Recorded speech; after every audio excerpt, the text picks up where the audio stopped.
ಮೇಣದ ಬತ್ತಿಯಂತೆ ಸಮಯ ಕರಗಿ ಹೋಗುತ್ತಿದೆ. ಸುಮ್ಮನೆ ಚಿಂತೆಯಲ್ಲಿ ಬಿದ್ದು ನಿನ್ನ ಜೀವನನ ಬೂದಿ ಮಾಡ್ಕೋಬೇಡ. ಈ ಮನುಷ್ಯ ಜೀವನ ದೇವರು ಕೊಟ್ಟ ಬಹುಮಾನ.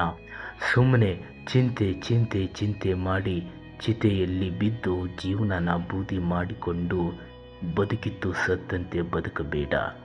ಇಂದು ನೀನು ನಿರ್ಧಾರ ಮಾಡು.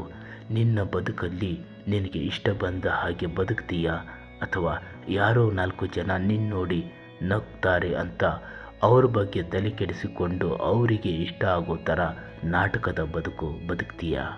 ಹಾಗೆ ಬದುಕೋದಕ್ಕೆ ಹೋಗಬೇಡ. ಈ ಮನುಷ್ಯ ಜನ್ಮ ಅಷ್ಟು ಸುಲಭವಾಗಿ ಯಾರಿಗೂ ಸಿಗಲ್ಲ. ಮೊದಲು ಇದನ್ನು ಅರ್ಥ ಮಾಡಿಕೊ.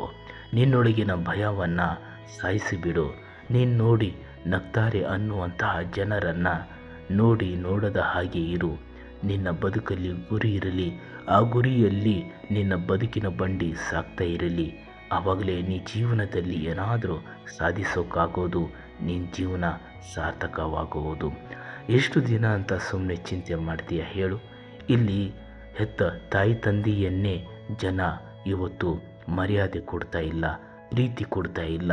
ಅಂಥವ್ರ ಬಗ್ಗೆ ನೀ ಯಾಕೆ ತಲೆ ಕೆಡಿಸ್ಕೊಳ್ತೀಯ? ನಿನಗೆ ಇಷ್ಟ ಬಂದ ಹಾಗೆ ನೀ ಬದುಕು.